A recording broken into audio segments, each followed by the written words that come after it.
Let's turn to the brutal civil war in Sudan. After 2 years, the country is in the depths of a deepening humanitarian crisis. Thousands of people have been killed, millions displaced, and many more are facing famine. Our correspondent Noel Al-Maghafi has been on a rare trip to Sudan's capital, Khartoum, one of the key battlegrounds between the Sudanese army and the paramilitary group, the RSF, the Rapid Support Forces, in an effort to see how this war has had an impact on the most vulnerable, children. And a warning, this report details that some viewers might find upsetting. Amid the silence of destruction, the voice of 12-year-old Zahir. I'm coming home, he sings. I can no longer see my home. He searches through what's left of Sudan's capital, Khartoum, a city once alive, now destroyed. His streets, his memories, his childhood, left shattered, broken and forgotten. 12-year-old Zahir was selling lentils with his mother when a drone struck. I looked at him and he was bleeding. There was blood everywhere. They were carrying him like a dead body. It took hours for them to reach the last remaining hospital. By then, both legs were infected. He kept waking up and asking, "Why did you let them cut my legs?" I couldn't speak.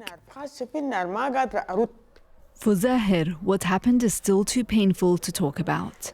And for his mother, the agony is knowing that prosthetics could give him his old childhood back, but she can't afford it. The war in Sudan has seen 150,000 lives lost and over 12 million forced to flee. Aid agencies are underfunded and overwhelmed. Sudan's children are paying the heaviest price. They've lost their homes, their schools, their hospitals, and some of them even their families. And when you look around at a place like this, a place where innocence once thrived, it's now a haunting reminder of what was taken from them. Ahmed lives and works in this playground he used to play in. A young victim of war, forced to clean what it left behind. Ever since the war began, I've been sure that I'm destined to die. I've stopped thinking about my future. 30 continuous days for just $50, gathering the remains of the lives violently taken here. How did you feel when you found this, I ask him. It really shook me. We found 15 bodies. What is this? Are you the one who found this, I ask? This is a leg bone. Like mine.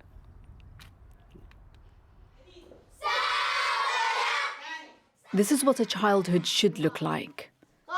In Sudan, millions of children are out of school, but Zahir and his friends are amongst the lucky few that have access to an education. I ask his classmates what they think their childhood should be like. We should be playing, studying, reading. Then Zahir interrupts.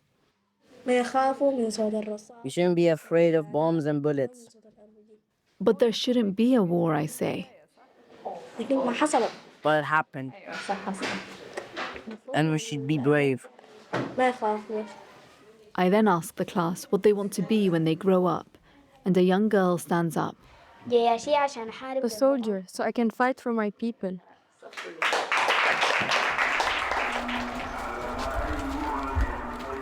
Zahir's friends do what they can to make his life normal.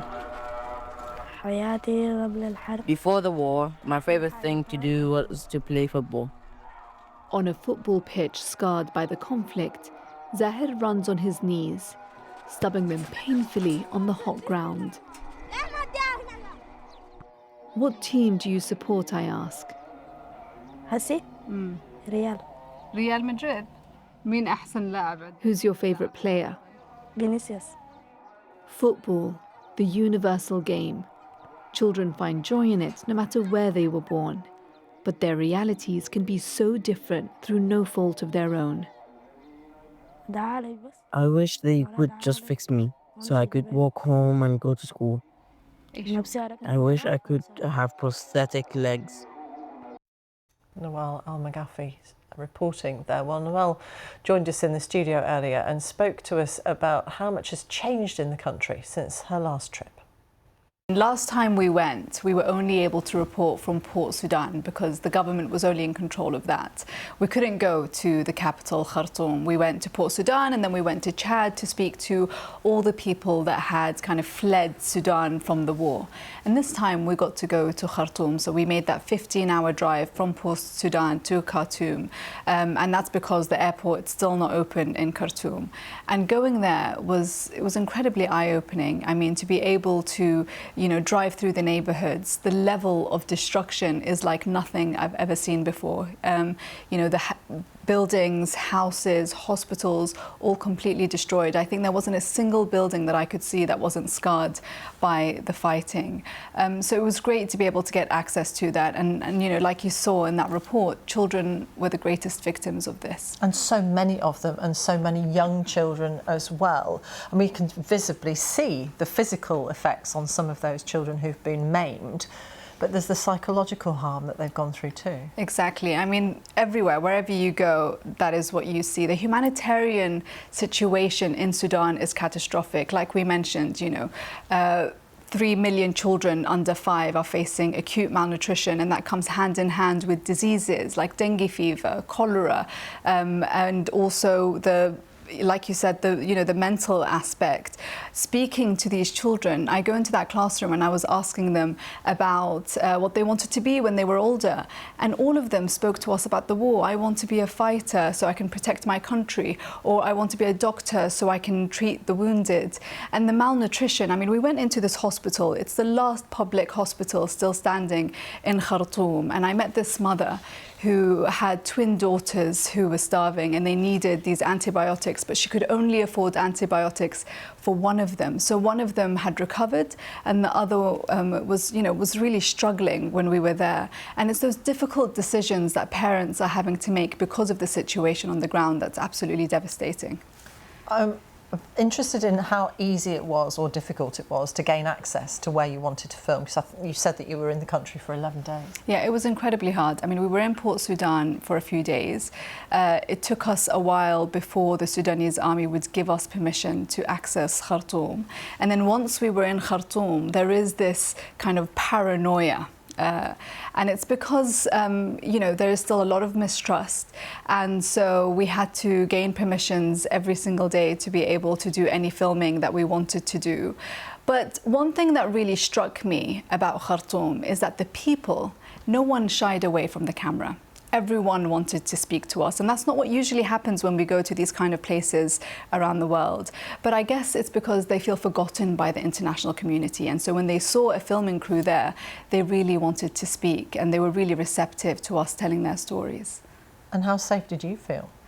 Actually, I felt quite safe, and I guess that's because the army has taken over Khartoum. It didn't feel dangerous, but of course the fighting hasn't ended. If you go further south to places like Al-Fasher and to Darfur, the RSF are still in control, and we're hearing reports of atrocities being committed by both sides of the conflict. Noel Al-Maghafi speaking to us earlier.